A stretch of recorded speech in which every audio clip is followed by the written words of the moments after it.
It's time again for the Throttle Up Leadership Podcast with Dr. John Dentico. The mission of our podcast is to provide 21st century leadership training for a talent-driven world. We help organizations implement strategies and practices designed to attract, hire, engage, and retain top talent while mitigating the effects of burnout. Our guests are experts in various fields of organizational dynamics, including, but not limited to, leadership, management, communication, and coaching.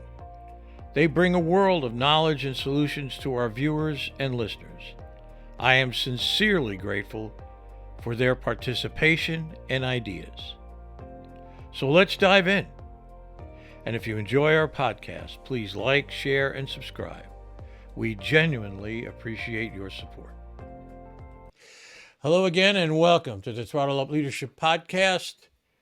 I am your host, Dr. John Dentico. With me today is Dave Nordel. Dave is a retired United States Air Force Command Chief Master Sergeant with over 30 years of service. He holds a bachelor's degree in registered nursing, specializing in emergency medicine, and a master's degree in disaster and emergency management. Dave is a Bronze Star Combat Decorated Medic and the recipient of the Legion of Merit, our nation's sixth highest military decoration.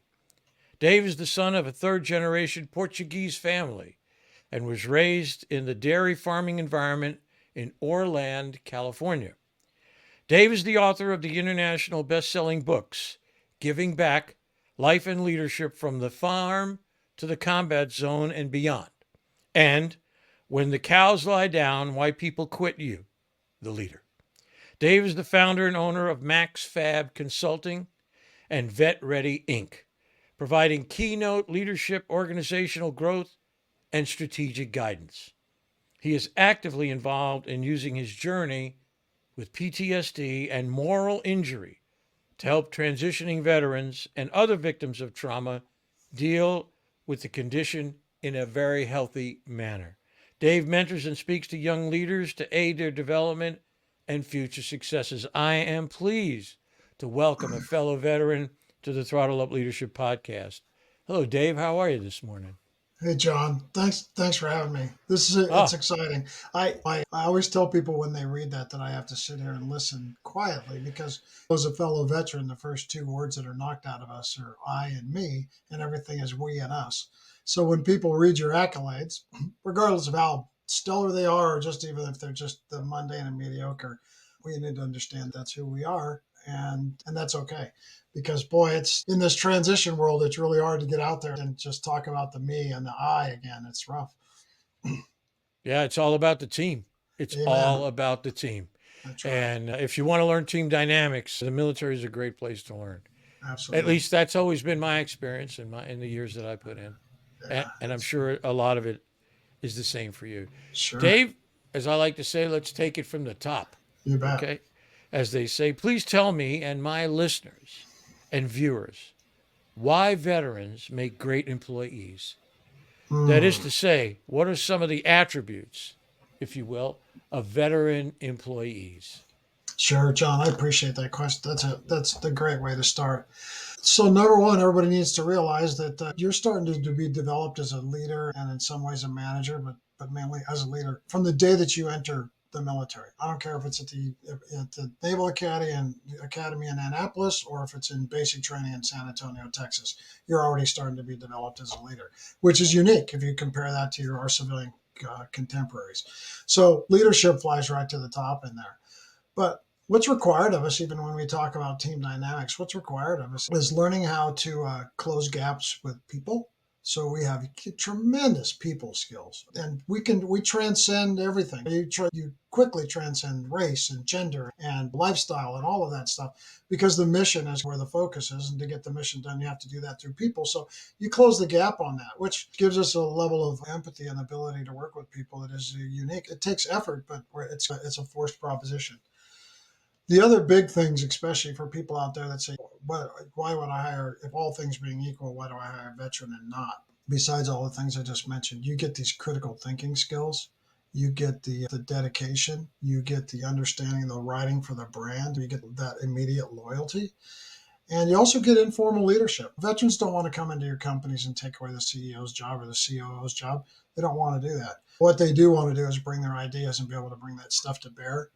And I always tell people, John, if you have a bunch of veterans in your organization, take the one thing that keeps you up at night, put those vets in a room, throw that problem on the table, tell them where you need to be, and leave for 90 minutes. And they will have appointed a leader, have 5 solutions. One of them will be the most ridiculous thing you've ever heard just for humor. The other 4 are probably actionable, and you might have to throw out 2 because of policy, procedure, or legalities. But you're going to come up with some really good solutions to even the toughest problems because we're problem solvers. We have to be. I agree. I used to kid around with my friends and say one thing the Navy taught me was how to become an expert in 24 hours, in the sense that you're given a job and you really don't. And I've had this happen to me. You're given this task and listen, we don't know much about it. And you dive in and you do whatever it takes to understand the problem, the issue, and as you say, devise several solutions or a report or an overview so that you can give to a senior leader and say, here's the issue, here's the problems. And this is when you know absolutely nothing. Right. Right. You know nothing. Right. I'm talking about nothing. Here, you fix this. Okay, I'll go fix it. And you just learn how to do it, and it becomes after a while second nature. Right. So I think that's absolutely right on the money. It certainly harkens me back to my time and makes me think about sometimes when I myself had to experience that and do that. Sure. No question. So Dave, let me ask you this question. Let's move on a little bit here. From your perspective, why do people leave jobs? And that is, why do they leave their leaders or managers? Wow. Did you ask that because I wrote a book about it, or is that just a question that you normally ask because I Both. love it? That's Both. that's a boy. So now we're going to kill the next 20 minutes. No, I'm just joking. Well, here's the first thing I maybe in no particular order, but these are the things that are most passionate to me. I'll tell you, if you're running a shop floor and you're screaming across the shop floor, I told you guys everybody needs to be in steel-toed boots and have your safety glasses on, and you're standing there in your Bermuda shorts with open-toed sandals. People are looking for a job in 5 minutes. I'm telling the people in your audience that lead companies, go look at the 2-dimensional values that you've pasted on your wall from some strategic conference that you've had. Read those words and see what they mean, and then see if you're 3-dimensionally exhibiting that. Because when you're misaligned that way, people, they pay attention to that and they look. The other thing is we get going so fast and we get focused on the bottom line and success that we run past all of the soft skills that need to be present in an organization to build loyalty. And these are things, everything from remembering birthdays to celebrating, to stopping and celebrating success before you move on to the next problem set or the next product line or whatever you're moving on to. And so you have to have that balance in there. And I'm not saying it has to even be something that's overwhelming to your bottom line or anything. It's just people skills. And then as well as I do, it's about relationships. Nobody cares how much until they know how much you care about them. And I am not talking about hugging on people. I'm a hugger. I'm a nurse. I'm a hugger. I believe in human touch, but not everybody's into that. But here's the deal is when somebody walks through the door and you're able to say, how did it go at the vet yesterday? I know your dog was sick. That's a lot different than saying hello, and then your next interaction with them is, hey, you're 5 widgets behind, or you're 6 widgets behind, or you need to step up your game or something like that. As soon as it's depersonalized and they feel like that that the leadership doesn't care about you, it's just a slippery slope to them being gone. Lastly, what I'll say is part of the reason why people leave organizations is because when people leave organizations, we never talk to the rats while they're leaving the ship. Or we never go down into the bottom of the ship and talk to the rats and ask them why they're moving. Because usually the rats say there's a hole over here and it's starting to leak because they know first. We don't do a very good job managing or working through our informal leadership and our informal channels of communication. And when you don't have the ability for people to push things up that are near and dear to them, hear them and do stuff about them, people feel disconnected and not involved. And they'll go someplace where they feel more appreciated. Oh, I agree. I agree completely. One thing I learned as a young naval officer was that the fuel that ran my division or my department was trust. If you don't have trust with the people that you work with, you're not going anywhere. You will never achieve anything. You have no relationships. It's basically over. And to be, even as a naval officer, forthright with the people that worked with me, when I made a mistake, to stand up and say, hey, you know what? I screwed this up. Yeah. It's my problem. I'll take the hit. And I would say, and the ability to fight for your people is something that I found to be incredibly important to me. Some people, I've had officers come down and criticize some of the people, my men, for example, at the time. And I'd get in their grill and say, listen, you got a problem, you bring it here. I'm the one you talk to. Right. There, you know what I mean? Your job is to be the screen and keep things at bay. There's also this, I have to believe that there is this idea amongst people who have never served that, and I guess they get it from TV and the movies and all this kind of stuff, that all we do in the military is bark orders to people. I know. I know. Just Simon says do this, Simon says do that. No, it's called an all-volunteer force for a reason. Mm-hmm. People volunteer. So to keep them in, to keep them moving up the ladder, and to take on greater levels of responsibility, you have to build a relationship. Yeah. And that relationship has to be founded on trust. They have to trust you. Yeah.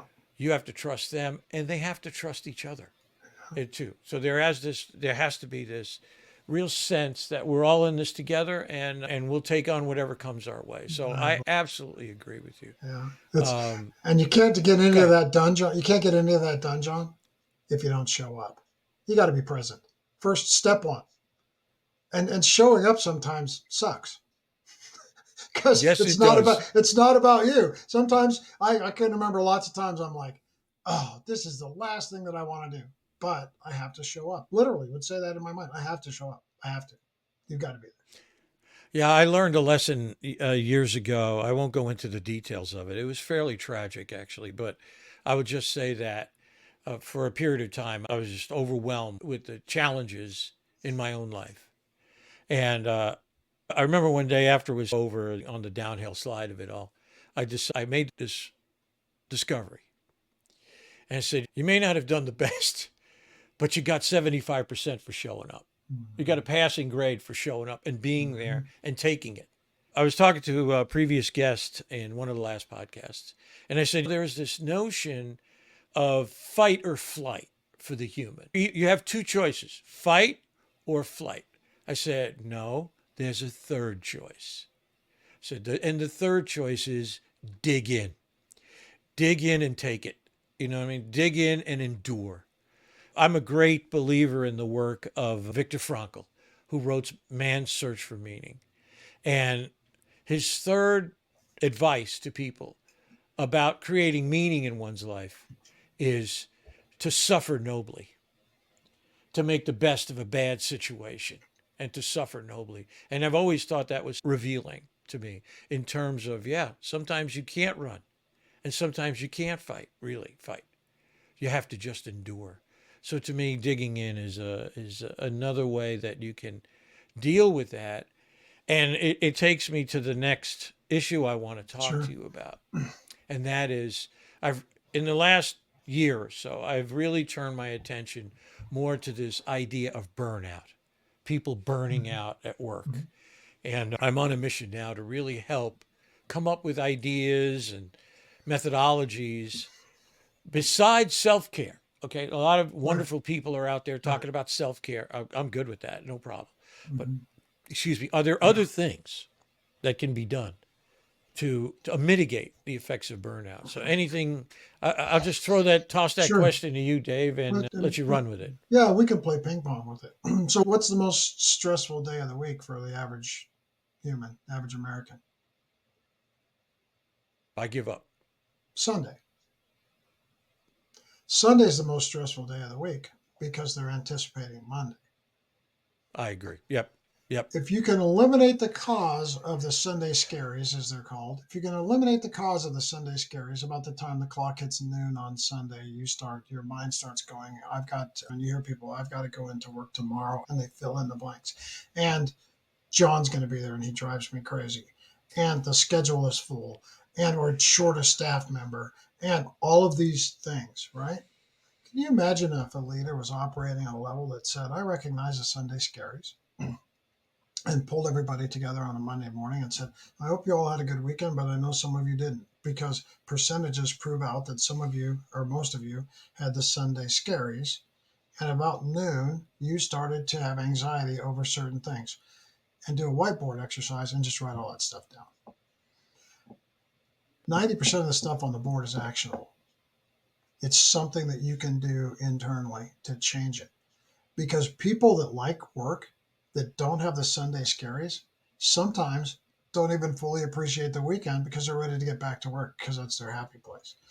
And I think so. If you want to look at a holistic approach versus somebody doing self-care, okay, I've got to get my exercise, whole life balance. I got to get my exercise, keep my family squared away. It's all those. I have 4 bubbles that I use when I teach that came out of the Center for Creative Leadership, and it's a great tool.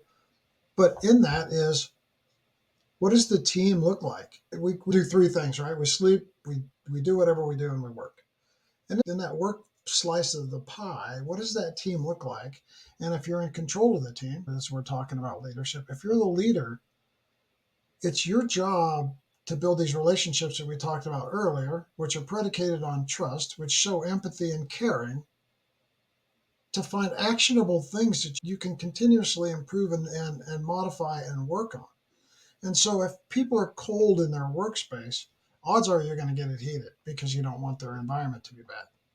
But when people have anxiety about the schedule or what day a week the staff meeting is, we tend not to change that stuff because of routine. We think it's too hard. It's going to upset people. We have the 1,000 reasons that drive fear and pain internally in ourselves to not do those things. And that's real work.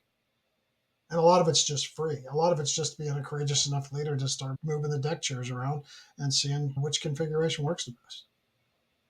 I agree. I think it's important for people to get it off their chest. A previous guest, Joy Meserve, said something about the fact that sometimes, and she's a coach, she's a professional coach. She said sometimes people just want to vent.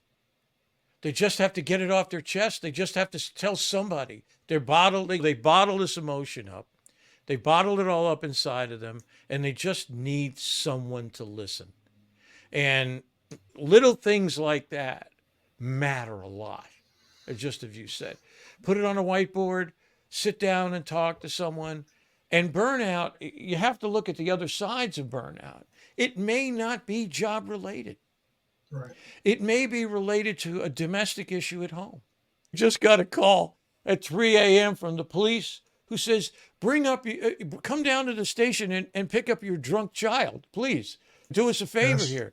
Yeah. You know what I'm saying? So this is also an issue that it can come from lots of different directions. And for people to just say, listen, I went in today and the person I work with, the person I work for, sat me down and said, what's on your mind? You look stressed. You look like, what can we do? How can we help you? How can I help you? Help me to help you, as they like to say. And maybe that's enough. That's enough for a bit to get that person back in line again and helping them to make it through the day. So I appreciate that. That's well said. And not to belabor it, John, but no, go ahead. When you have changes in the socioeconomics of wherever you live or your environment, when you have changes in that and you feel it and you lead people, it's probably fair. I don't like assumptions, but it's probably fair to make an assumption that they're all feeling it too. And socioeconomics plays into this huge. It's a big deal. It's right down to deciding whether or not you're going to do daycare or have one of the 2 of you in a household quit their job and stay home with the kid. All of those things. And that all bleeds over into your leadership environment. It's not that you have to pick and go, tell me everything about your life. But sometimes you can be the actual catalyst, the tipping point in a positive direction to just change one little thing in their world, and it actually solves the other problem. So you have to be really in tune with, if you're feeling it, odds are the people that are following you are feeling it too. Yeah. You have to care about your people. Yeah. You have to really care about them and care about their welfare and how things are going. We've moved, thank God, boldly away from this mechanical perspective of people being some sort of cog in a wheel. This bureaucratic, you occupy this position in the organization, and as long as you're the cog that's spinning well, good. No, it's way beyond that now. Yeah. And we talked, and one of the things that I'm addressing is this notion of the competition for talent. Yeah. And the fact that we now live in a talent-driven world. Mm-hmm. Talent will no longer stay with an organization. If Right. they don't feel they're being treated right, they'll say, hey, you know what? Thanks, but I'm moving on. And Yeah. they'll go to someplace else and they'll get a job. They'll find, if they're a good person, they work hard, they'll get a position and they'll hopefully do better. So it's a very interesting dynamic that many organizations, I believe, many organizations have not understood that the tsunami has arrived. And the tsunami is this talent tsunami Right. that, in many respects, is really about their future growth, about the organization's future growth. Are you familiar with the enterprise rental car model? I am not. I find it fascinating, and I try to rent from enterprise any chance to. All things being equal, I'm not going to pay $100 more for a car just to rent from enterprise, but all things being equal, enterprise, the person that signs you in at the desk and takes you to the car and all that stuff at enterprise, they all have undergraduate degrees. You can't work in enterprise unless you have an undergraduate degree, even at the lowest level. So they've all graduated college, and most of them fairly recently. The two guarantees that you get when you come to enterprise is you get a living wage. So depending on the economics of the area, you're going to make about $50,000 a year to just come out of college and go to work for enterprise. And you automatically get leadership training. And the whole goal of that is not to keep everybody, but to put everybody in a situation where they can be successful, grow people to go on to bigger and better things in their life. And then out of that, you get the 1% that actually are internally developed that will run the company later on and run your divisions and run your areas and run all those type of things. And I find that magnificent because they've shaped their whole structure to say, I care about you. I see you as a human. You're not just a cog in the wheel. You have a face. We've got a plan for you. And if you want to stay with us forever, there's actually a full pathway all the way to the top. I think that if more people did that and made that in front-end investment like that blindly, I know it costs money, made that front-end investment, within 5 to 10 years, you don't have to worry about competing for talent because what people are doing is they're telling their younger sister that's coming out of college they need to work for enterprise, and they're telling their cousins and their friends and everybody else. You don't have to recruit. People just show up, and it's a good deal. Great. That's a great example. And those who move on are an investment in society. Many people don't want to look at it that. You're making an investment in the common good and in society by sending on people who are well-trained and intelligent, trained and doing a great job. So I'm all for that. I think that's such a great thing. How many veterans would never be in the situation that they are, making the impact that they are for our nation if they didn't have the 9/11 GI Bill? Right. Huge investment in our country. Yeah, and well-placed, obviously, to have that. I too benefited from the GI Bill when I was working on my master's degree. There's no question about it. And it helped. It helped a lot. And it helps to defer the costs, even while you're working a full-time job and doing different things like that. But I think it's really a worthwhile investment. I wanted to talk a little bit about empowerment. Okay. Because I have a little bit different take on empowerment. Sure. Okay. I call it the hidden side of empowerment. Okay. And I think you'll appreciate this. Okay. When we talk about empowerment, if you were to look up empowerment in the dictionary, you'd find another word. And that word, a synonym, is delegation. Right? Empowerment, it's really about delegation. Right. And we've been talking about delegation for 50 years. I'm sure when you joined the Air Force, they talked about delegating responsibility, delegation. And the knock against delegation has always been that too often senior people will delegate the responsibility without delegating the authority to carry out the responsibility. I'm sure you've seen that in your life. Absolutely. So there's another side, and a side that people don't think about. Now, if we use the term delegation, just for a minute, as to equal a sense of transference, We're transferring delegation, transferring power from the higher levels of the organization to the middle or lower levels. So here's the question I ask people nowadays. If you have a bachelor's degree, or perhaps even a master's degree, or 10 or 15 years experience, does it make sense to consider that a person with that education, with that background, with that experience, is delegating the power of their experience, education, and background to the organization? In other words, they're transferring the power of what they bring to an organization to that organization. What do you think about that idea, Dave? So I write in my book, it's a one-liner that people pick up on, they comment after they'll read the book and they'll send it back. And I wrote, and it really came at the end of the chapters in my book. I have little one-liners for introspection. It's not a checklist. I don't write checklists. I don't have 5 ways, 10 hows, and 7 habits. I just don't believe in that. It's just, there's no checklist in this. But I do believe that you become a better leader when people drive introspection. And the words that I use in there is knowledge is power only when shared. And I think to your point, I think we're in congruence here. To your point, when you are delegating or empowering or whatever you're doing, and there's this transfer, it's like when you flip a switch, right? If you pull the switch like 90% of the way down, you don't notice. You'll get like a little brownout, right? You get some energy and there's something there, but it's not full power. You got to push the switch all the way down and click it into place. And that's the full transfer of power. And I think that's done, to your point, I think that's done through knowledge transfer. And so what you have to say is, instead of letting somebody get shocked, you say, if you do this, the last time I did this, or I know because I've seen this, that if you do this, you're going to get shocked. So don't do that, do this, right? You've already empowered the person not only to do the job, to take full responsibility for it, but you've empowered them to teach because now they have information. And so there's a continuum in there with empowerment. A lot of times people pick up that silly little list that's on their desk that drives them crazy. It's the 20 things they have to get done today. They take a deep breath, they have high anxiety, and they go, I got to get a couple things off of my list. They call up John and they say, John, I need you to run over here and do this, and I need you to pick up one of these. Can you do that? And John, because he's a subordinate, goes, sure. Then if you're a veteran, your instincts kick in and you go, now I got to learn everything I need to know about this in an hour because I don't know what the hell I'm doing.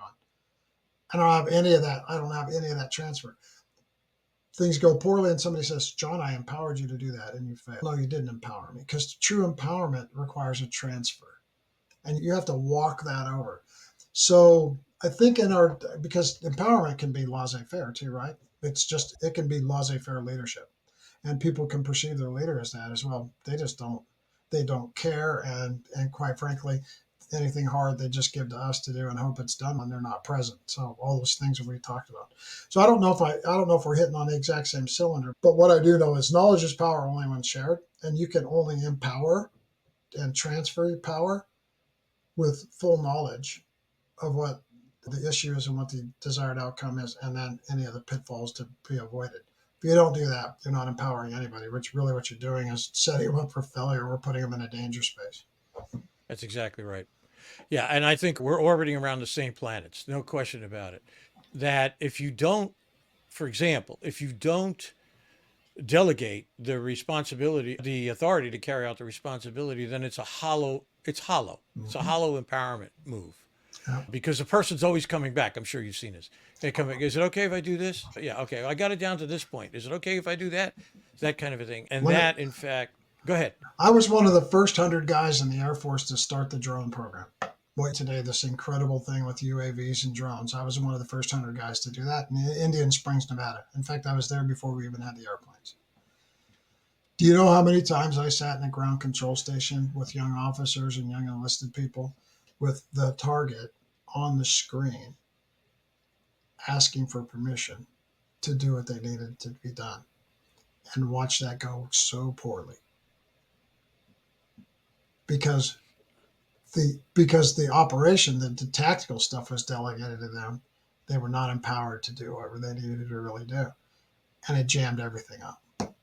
So as a leader, you've got to be able to put your ego in a box, your narcissism in a box. You've got to put all of that stuff in a box when you empower people and truly empower them and let it go. Because sometimes people are going to get to the desired space in a totally obtuse way to the way you've done it. But as long as it's moral, legal, and ethical, who cares? And when you can get to that spot, then you can truly empower people. But until then, it's all fluff. That's right. I call it the micromanagement clause. You give them the That's you it. give, you That's give them the right. job, go get it done, and Yeah. deal with it. You have to be able to, as a leader. Here comes where a sense of strength comes. This is where Yeah. the real strength is. Mm-hmm. And if they mess up, you got to say that's fine. I told them to do that, and it's okay. Right. I'll take the hit. I'll take the hit for it. So it's all onward, onward. It's all, here we go. Let's move along. Let's see. Okay. We always, in the Navy, we learned, okay, if you screw it up, that's okay. Just tell me how you're going to fix it. Just tell me how you're going to go about. And you go in and see an admiral, go in and see a senior captain, and you say, boy, I screwed that up. Okay, now what? Yeah. Here's what I'm going to do. I'm going to go fix it. Okay, Yeah. fine. You know why? Because they understood that we were human beings at the core, Yeah. and that Yeah. we made mistakes, even though we tried so hard not to make mistakes. And I think it was a way to go in a lot of respects. I only have one rule with empowerment. When I'm truly empowering somebody or delegating, I only have one rule. Bad news doesn't get better with time. If you tie empowerment and delegation to integrity, usually you can recover from anything that's negative. And learn from it, and deal Yeah. with it. Yeah. I don't know if this is true. It's just a feeling I have. I get the impression sometimes that people are trying to live without ever making a mistake. That they want to be perfect in everything that they do, no matter what that might be at work or whatever. They have to be perfect. And the interesting thing about perfection is if you never make a mistake, you never really learn anything. The old saying, you learn from your mistakes, is really true. You learn how to deal with it. You learn how to deal with disappointment and move on. Deal with it, take it aboard, learn from it, and move on. I think that's so very important in the world in which we live today, because I think we have to understand that there is no such thing as perfection. Yet, I will be very honest about this here. In the 30 years I've been delving into the back rooms, if you will, of leadership and leadership development, most of the efforts have been to create perfect people. If you only had these traits, if you only had this much more charisma. I swear, I can't make this up. I bumped into a website that said the 57 traits of a leader. And I sat back and I said to myself, let me see here. If I've got 46, does that mean I'm done? You just go, seriously? And you know what happens? Some jackwagon in a cafeteria someplace goes, "Hey, I just sat down and I have 51 of the 56 traits." And everybody that was just told they have 48, now their shoulders are slumped and I'm not worthy. This is what Deming said this, right? Start assigning numbers to people and watch your organization fail. Start saying, yeah, look, we did it in the military. Your annual evaluation, you're a 5. John, you're a 4. John's done. John's not going to re-enlist. We're going to lose John. And John may be the kind of guy we want to keep around. But as soon as you start putting numbers on things, yeah, I'm with you. A lot of people have made a lot of money with books that on the cover say the 12 habits, the 7 whys, the 14 steps. And people, quite frankly, they don't read the book. They go to the back page that has the 14 steps written on it. They take a razor blade, they slice it out, and they stick it on their cubicle. And then when somebody comes around and asks them something, they go, "I'm doing these 14 things. I'm the man." And that's not how that works. Yeah. Yeah, I think it's self-defeating. And what people don't recognize is the Moses of management, for example. This is an example. For the Moses of management, Peter Drucker, who is credited with single-handedly creating the discipline of management, once said, I have the quote, their traits has nothing to do with leadership.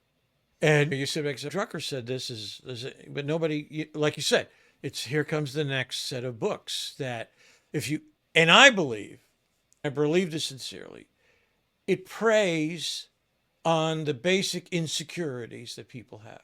Mm-hmm. We are our most inspoken critics. Yeah. No one is No harder doubt. on us than we are of No ourselves. doubt. We're tough. We're tougher than anybody. If you don't believe Yeah. that, look at the suicide rates of young men and young women. Yeah. Yeah. You've got to be pretty tough on you to take your own life. And I don't Yeah. speak about that lightly. Yeah. No, So it's I true. think the same thing is people are, oh, if I only had this, if I only was that, if I only, I could be so great. And the answer is no, you're great just the way you are, bud. One of the worst cases of PTS and veteran reassimilation that I ever saw, John, was from an Army guy who did his entire career in the 2nd Infantry Division. For those out there that weren't in the military, the 2nd ID was the division that was left in Korea when the armistice was signed and the 30th parallel was established. And they've been there forever. This guy had such remorse over the fact that he was in Korea during all of these conflicts and never got his combat infantry badge, so he wasn't on the same level with his other soldiers, that it ruined him. He was worse than those of us that have been in straight combat. Yeah. And that's the phenomenon. The phenomenon is that he hadn't found the ability to forgive himself or to normalize, and nobody can help you when you're like that. No, I agree. Hey, we're getting to the end here, so I'd I like to ask know. you my riveting last question, and that Okay. is the magic wand question. Sure. So if you could wave your magic wand at anything that you see out there in the world that you deal with, perhaps even on the youth side. In fact, I was going to ask you that question about Sure. what do you see the issues are to the youth. But Right. if you pick whatever you want and tell me what the issue is and why you picked it, please. Sure. I think that the issue is maybe it's the speed limit because of our technology. Maybe it's the fact that we haven't deliberately developed leaders. But I think that we have to educate people on taking the time to close the gaps between our bias and perception and reality. And that requires us to go into places that are uncomfortable, and you have to be courageous. And when I'm talking about gaps, I'm talking about the keynote that I gave is about a gap that existed in my basic training barracks because I was a student leader in basic training, and the guy that was at the other end of my flight in basic training didn't look like me, didn't come from where I was from, and didn't speak like me. And there was a huge gap. And had I not traveled the 25 yards to close that gap and have some conversations, not only could I never have led him, but I wouldn't have grown as an individual to be a leader. And I think that we just don't do that. The younger people just don't do that. They don't sit down and say, tell me what it's like to grow up Jewish. Tell me what it's like to grow up in Philadelphia. I'm not black. What does that feel like? All of those things. And if we would take time to do that, it would blow up our bias. It would blow up our perceptions. It would renormalize to reality, and we would make better decisions, and we'd have better relationships moving forward. I agree.